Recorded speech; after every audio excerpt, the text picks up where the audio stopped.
Ever wonder why animals exist? Like, we know they evolved, sure. Yeah. What's the real reason they are here? Right. So today, we're diving into how Islam answers that. And spoiler alert, Yeah, it's way deeper than just for humans. definitely. Imagine chatting with a friend, right, who really gets Islam. We're going to get that inside scoop today. Yeah. Because the reasons go way beyond the obvious, like food or clothes. Oh, absolutely. So let's start basic. The Quran's clear about animals being useful for us. We get meat, milk, wool, all that. Exactly. Allah providing for us through animals is undeniable in the Quran. But, and this is key, Islam doesn't just stop there. Okay, so there's more to it. Way more. It'd be like, staring at one pixel of a huge painting. That pixel matters, but it's the whole picture. I'm intrigued then. Yeah. What else makes up this picture? What's the bigger deal? Well, one huge concept is that animals are signs from Allah. See, I always wondered about that word signs. Like, is it literal or... That's about reflection. Think Yeah. about a butterfly's wings, those crazy patterns, or birds flying thousands of miles. How do they even... Yeah. Even a spider web. So simple, but so perfectly engineered. Each one is like a glimpse of Allah's power. The art in creation makes you stop and think, right? It does. I never thought of it like that. So every animal, it's like appreciating the art and then remembering the artist, right? Exactly. It's not just a pretty backdrop to our lives. It's all testament to the creator. And that leads to a really interesting idea. Animals as part of our test from Allah. Okay, I can see where this gets tricky because it's like dangerous animals. But that's a test some folks would rather not take.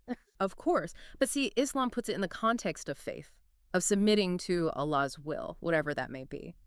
So even scary stuff, it's about how we react. Our faith is part of it. Exactly. Not just what they provide us, but what their very existence says about us, about how we trust in Allah's plan. It adds a whole other layer, for sure. And this all ties into our responsibility, too. If they're part of Allah's plan, then so are we. We're caretakers of the earth, of all of it. Man, that feels so important these days, with everything happening to the planet. Absolutely. Caring for animals, understanding their role in the balance. It's not separate from our duty to the earth. Islam's big on that balance, and animals are crucial to it. It's all connected. Our actions, their well-being, the planet.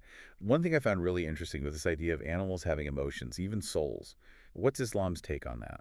Right.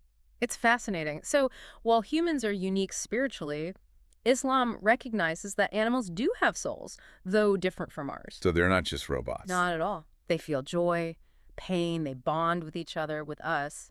They just express it differently. I had this cat once. Not a cuddly guy, but when I was down, he just knew.